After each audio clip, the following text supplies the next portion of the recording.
Ladies and gentlemen, let me ask y'all a question for just one moment. When you hear your average gamer outside of the fighting game space mention anything related to fighting games, what IP comes to mind when they bring fighting games up? Street Fighter, Mortal Kombat, Tekken, Smash, maybe the Naruto Storm Arena Fighter lineup of games. Hell, you may even hear someone mention Guilty Gear once in the blue moon. All those IPs are popular choices. But there's one fighting game that's been in my backlog that I decided to revisit that is a little bit on the niche side of the spectrum. And I'm really starting to fall in love with it. And that game, ladies and gentlemen, is Undernight In-Birth 2. In-Birth? Ugh. Yeah, that name does sound crazy, but trust me, the game's good.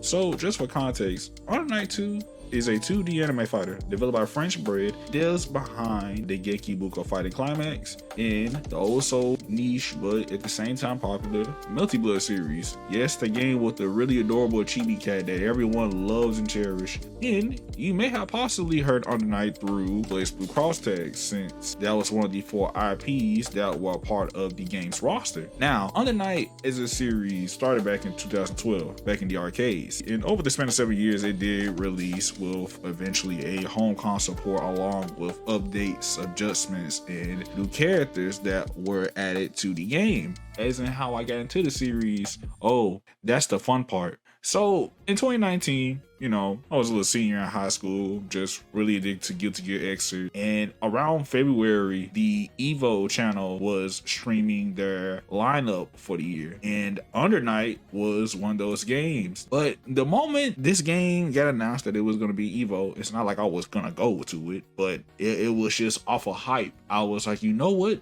I want to try out Undernight. So I drove to GameStop, and as I was purchasing the game, one of the employees came up to me and was like, "You getting this game because it was announced at Evo, aren't you?" And I responded with, yes I did. But it wasn't just the hype for me that got me interested in this game. It was the character designs. It had this really cool gothic but urban fantasy motif to it. And of course, the anime aesthetic was still one of the very few fighting games around that time that still had the pixelated art style, which I love pixel sprite-based games. I think they're pretty sick, and I think it's an art form that I feel like it's slowly going away, but you see it more in indie games. And if we take in the visual aspect aside, from a spectator standpoint of watching this game at high level, dude, the combos were flashy as hell. People were doing these crazy mix and intense pressure sequences. And to add more to that, the music in this game was really freaking good. I promise you, if you've been in the fighting game space or just the gaming space in general, you have probably heard some songs from Undernight. That's because the music composer of this game is Raito. He makes some superb music. All those aspects, along with just hitting buttons, even though I wasn't good in the game, it felt really good.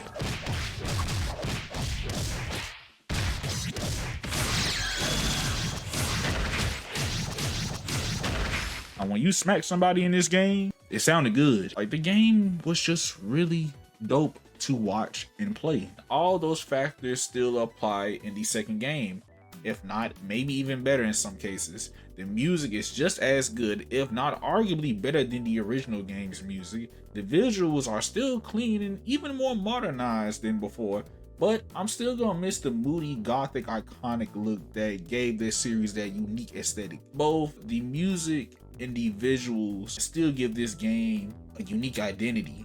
However, there's one aspect that just makes the game stand out even more.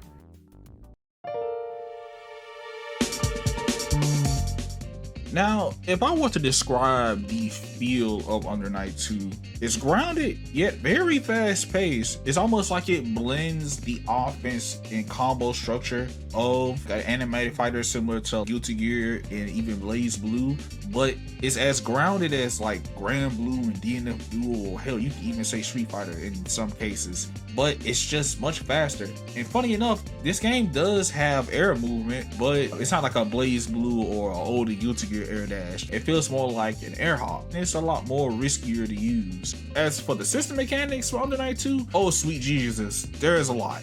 I can talk about the passing link system and how you can essentially chain all your normals together regardless of the pattern and the order you go about it, either through combos or block strings, which makes everything very freeform in terms of your offense. I could talk about the shield system and how you can use it to reduce chip damage and even reduce the block stun from attacks, which makes certain moves very punishable to use. And that's pretty damn sick. There are a lot of mechanics I could talk about with this game, but this video would take 30 minutes. So I'm just gonna talk about my favorite mechanic of them all, and that is the grid system. You see that meter that's in the very bottom of the screen? Well, my friends, that's the grid gauge. Think of this meter system almost like a tug of war system. You as a player can earn the grid either by blocking, shielding, landing hits, or just generally having just good offense or defense. While on the other hand, you can also lose grid by backdashing, taking hits, or using force function, which is this game's like signature skills or like unique moves that is specific to character that costs grid. Now, as the match progresses, there's gonna be a time cycle that occurs, and whoever has the most grid during that time cycle will enter a state called Vorpal. Once you're in that Vorpal state, you gain a lot of cool benefits and passives, like more damage, specific benefits that are exclusive to your character. Sometimes it can be extra chip damage, more cancelable special moves, and just really a lot of the beneficial options that just makes your character a lot stronger. You can also use Vorpal to combo into an offensive burst that allows you to do EX moves until the meter drains, or you can use it for chain shift. Oh my gosh, this is where it gets crazy. For chain shift, which is kind of similar to Roman cancels, but it frees the entire screen. You can not only use it for combos, you can use it to make risky special moves safe. You can also use it to prevent your opponent from throwing any attack that you just couldn't react to. Or you can even use it to gain meter. There's a plethora of options that you can use with chain shift. All this stuff is tied to grid, and it's genuinely one of the coolest and most unique mechanics that I have ever experienced in a fighting game, and I feel like I'm just only scratching the surface. As for the learning process of the game, I will admit there is a steep learning curve to Undernight. There is a great amount of offensive and defensive mechanics in this game that can really open your mind, and the game itself really allows you to explore those options, since this game does have a good amount of depth to it. It does have a high skill ceiling. However, I do feel like the game is fairly accessible and manageable if you want to just get the bare basics down for your character and understanding their kit and their combo structure. Now, luckily, this game does have a very good and in-depth tutorial mode that not only teaches you the specific routes for your character, either through missions, and I mean actual like viable good options that you can use in both neutral and just basic hit confirms and combos through the mission mode, but you can also learn the core fundamentals to not only 2D fighters, but specifically for Undernight through the tutorial mode, and it is very robust and it goes in great detail how 2D fighters work. The tutorial mode can teach you frame traps, block strings, hit confirms, mix-up strategies, proper ways of handling both offense and defense, motion inputs. Hell, even teach you the shortcut of doing certain inputs that some people struggle with. This game will literally teach you everything to the point where, I'll be honest, most of the knowledge that I gained from Undernight was through the mission and tutorial mode, and I didn't have to go through a YouTube video or even the wiki to understand certain concepts in the game, because the game provides that information to me, and I think that is really good for a fighting game to do that. There's nothing wrong with, wikis and guides, because everybody has their own learning process when it comes to a fighting game, but to have that option there and available, that's pretty good. And don't get me started on the roster. Dog, there are 27 characters in the game, and they all feel unique. They all share their own form of chaos and madness to their kit that make them feel special. But there's like 3 characters that stand out to me that I like playing a lot. There is Elna, you know, my first love. She was the first character that I originally picked up in uni, not only because her design is cool, but she has a blicky and a whip. She's an all-rounder. She has close, mid-range, long-range tools out the ass. She got sick-ass loops, and she even has this cool, unique bullet reloading mechanic.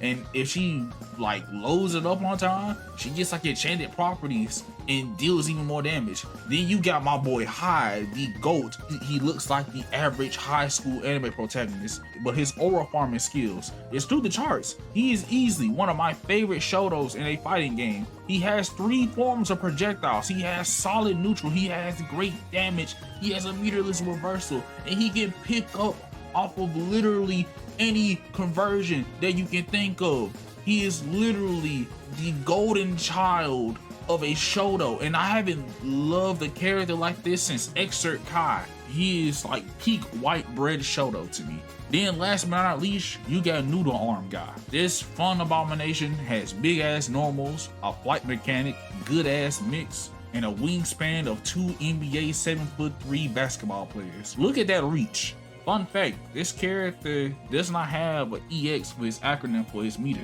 For little reasons, but I think that's a pretty nice touch. And for those reasons alone is why I feel that Undernight as a game is very underrated. It is a really good fighting game. It may not have the best single player content, it may not have crossplay, hell, it might not even have the biggest player base, but the gameplay for this game is really amazing. And it feels like I'm playing an older anime game in the modern times, if that makes sense. I feel like you can still have the freedom and exploration that a lot of people miss in a lot of modern fighting games, and it's still in this game. But yeah, it's a pretty underrated game, and you should probably check it out.